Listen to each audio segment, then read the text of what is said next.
Hello friends, आज मैं आपके लिए लेके आया हूं जनरल साइंस के क्वेश्चन जो कि एनडीए एग्जाम 2017 में पूछे गए थे। प्रश्न पूछा गया था श्लीपद। श्लीपद को हम बोलते हैं हाथी पांव या एलिफेंटियासिस। इंग्लिश में एलिफेंटियासिस बोलते हैं और हिंदी में इसको हाथी पांव बोलते हैं। तो श्लीपद के रोग कारक जीव का वैज्ञानिक नाम निम्नलिखित में से कौन सा है? वीडियो पॉज करके आंसर दीजिए। यहाँ ऑप्शन है आपके सामने। सही आंसर है बुचेरेरिया ब्रैंकोफ्टाई। श्लीपद या हाथी पांव के रोगी के पांव फूलकर हाथी के पांव के समान मोटे हो जाते हैं, परंतु यह आवश्यक नहीं कि पांव ही सदा फूले। कभी हाथ, कभी अंडकोश, कभी स्तन आदि विभिन्न अवयव भी फूल जाते हैं। और इसका जो कारण है वो संक्रमित मच्छर के काटने से इसके कीड़े फैलते हैं। जब मनुष्य बच्चा होता है तो आमतौर पर संक्रमण आरंभ होता है। और जो इसका रोग कारक है उसका वैज्ञानिक नाम बुचेरेरिया ब्रैंकोफ्टाई है। और जब इसके बीमारी के अंदर क्या होता है कि कृमि जो है वो अंदर ही अंदर मर जाते हैं, तब लसिका वाहिनियों का मार्ग सदा के लिए बंद हो जाता है और उस स्थान की त्वचा मोटी तथा कड़ी हो जाती है।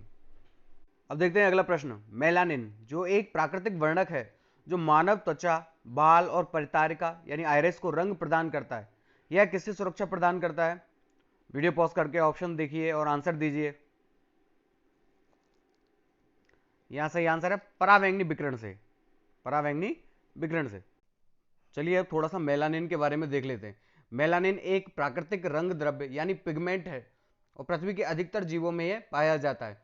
मनुष्यों में यही बालों, त्वचा और आंखों को रंग देता है। यदि मेलानिन कम हो तो आंखों का रंग हरा या नीला और बालों का रंग सुनहरा और त्वचा का रंग श्वेत हो जाता है। मेलानिन जो है वो सूरज की किरणों में मौजूद हानिकारक परावैंगनी अल्ट्रावायलेट से रक्षा करता है जो कोशिका को नुकसान पहुंचाता है, जिससे त्वचा में झुर्रियां पड़ने से लेकर कर्क रोग तक हो सकता है। कम धूप वाले सर्द क्षेत्रों में उत्पन्न हुई मानव जातियों में मेलानिन कम होता है क्योंकि धूप शरीर में विटामिन डी बनाने के लिए आवश्यक है। अधिक धूप वाले गर्म क्षेत्रों में उत्पन्न जातियों में शरीर की रक्षा के लिए मेलानिन अधिक होता है। प्रश्न पूछा गया था कंडराएं या टेंडन जिनके माध्यम से मांसपेशियां हड्डियों से जुड़ी होती है और निम्नलिखित में से किस एक लंबे रेशेदार प्रोटीन के दृढ़ सघन बंडल होती है? ऑप्शन में fibrin, collagen, elastin, cellulose. Video pause करके आंसर दीजिए सभी। तो यह सही आंसर है कोलेजन। कोलेजन जो है वो एक लंबे रेशेदार प्रोटीन के दृढ़ सघन बंडल है जिन्हें हम टेंडन कहते हैं। चलिए अब देख लेते हैं कोलेजन के बारे में। कोलेजन एक स्वाभाविक रूप से पाए जाने वाले प्रोटीन का समूह है। यह संयोजी ऊतक का मुख्य प्रोटीन है और संयोजी ऊतक ही को हम क्या बोलते हैं? टेंडन। तो यह संयोजी ऊतक का मुख्य प्रोटीन है। यह स्तनपायियों में प्रचुर मात्रा में पाया जाने वाला प्रोटीन है जो समग्र शरीर की प्रोटीन सामग्री का लगभग 25% से 35% अंश बनता है। मांसपेशी ऊतक का 1% से 2% कोलेजन से बना है और मजबूत कंडरीय मांसपेशियों के वजन का 6% इससे गठित है। जिलेटिन जिसका खाद्य और उद्योग में प्रयोग किया जाता है वो कोलेजन से ही उत्पन्न हुआ है। अगला प्रश्न। बढ़े हुए सीरम यूरिक अम्ल स्तर के कारण गाउटी आर्थराइटिस से ग्रसित रोगियों को निम्नलिखित खाद्य घटकों में से किस एक का अंतर्ग्रहण न्यूनतम रखना चाहिए? खाद्य फाइबर, न्यूक्लिक अम्ल, लिपिड, कार्बोहाइड्रेट। वीडियो पॉज करके आंसर दीजिए सभी।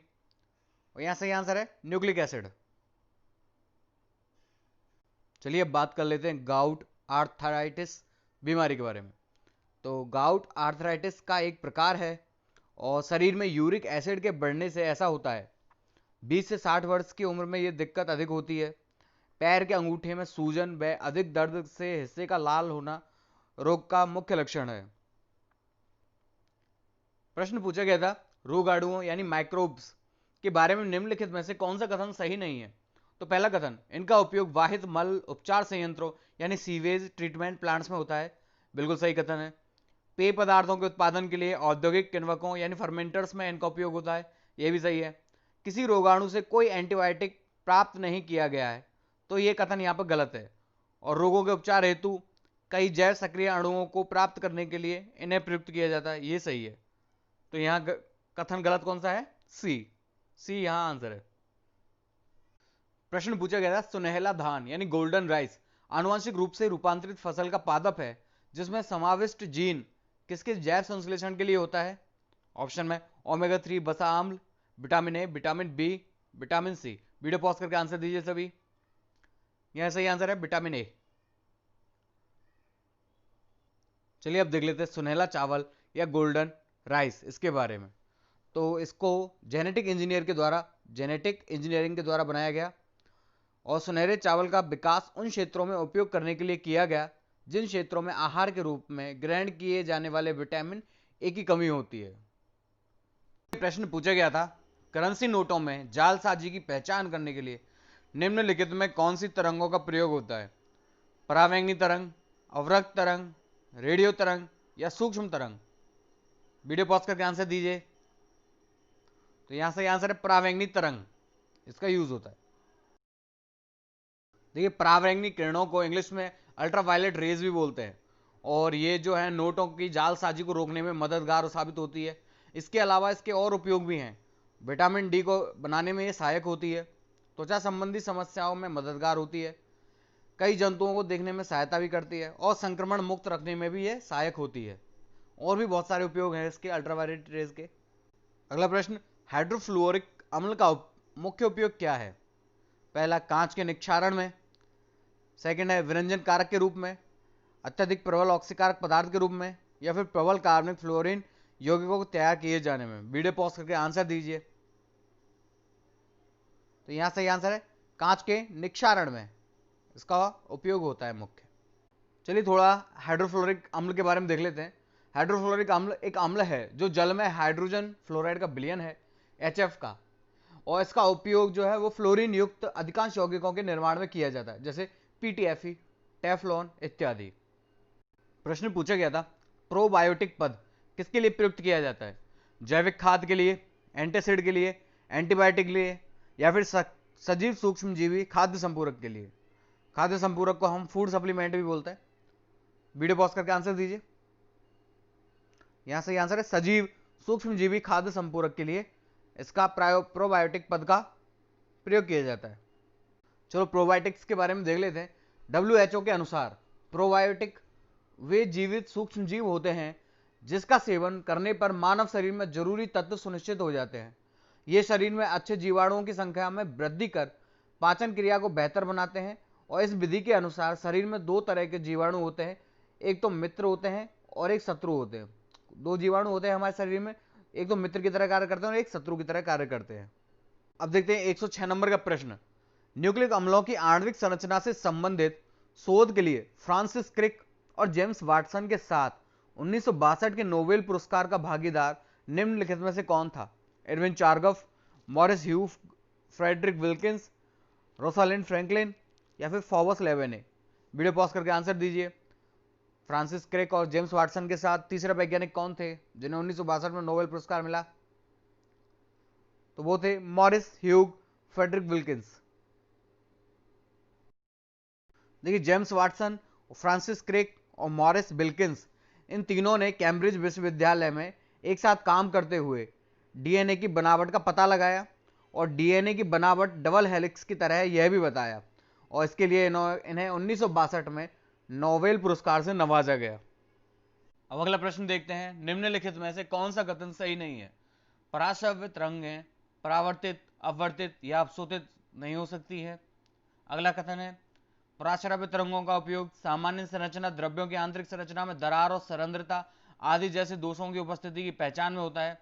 तीसरा कथन है, हीरे जैसे अति कठोर द्रव्यों में छिद्र करने के लिए पराश्रव्य तरंगे का उपयोग किया जा सकता है। और चौथा है, पराश्रव्य तरंगें निर्वात में गति नहीं कर सकती। तो इन चारों कथनों में से कौन सा कथन सही है और कौन से गलत है, ये आपको बताना है। इनमें से एक बताना है आपको कौन सा गलत है। तो ये गलत है, यहाँ पर पराश्रव्य तरंगें परावर्तित, अपवर्तित, अवशोषित हो सकती हैं। चलिए अब देख लेते हैं पराश्रव्य ध्वनि यानी अल्ट्रासाउंड के बारे में। तो पराश्रव्य शब्द उन ध्वनि तरंगों के लिए उपयोग में लाया जाता है जिसकी आवृत्ति इतनी अधिक होती है कि वह मनुष्यों के कानों को सुनाई नहीं दे। तो साधारणतया मानव श्रवण शक्ति का जो परास है वो 20 से लेकर 20,000 कंपन प्रति सेकंड तक होता है, यानी 20,000 हर्ट्ज तक होता है। और इसीलिए 20,000 से अधिक आवृत्ति वाली जो ध्वनि है उसी को हम पराश्रव्य कहते हैं। और यहाँ पर आपको चित्र में दिखाया गया है, अंतर बताया गया है साउंड्स के बारे में। Ultrasonic sounds, diagnostic, power, human hearing और इंफ्रासाउंड। आप इसमें ही अंतर देख लीजिए। प्रश्न पूछा गया था पेयजल के लिए पीएच की वांछनीय सीमा क्या है? 6.5 से 8.5, 5.0 से 6.5, 6.5 से 7.0 या फिर 7.0 से 8.5। वीडियो पॉज करके अपना आंसर दीजिए। तो यहां से ये आंसर है 6.5 से 8.5।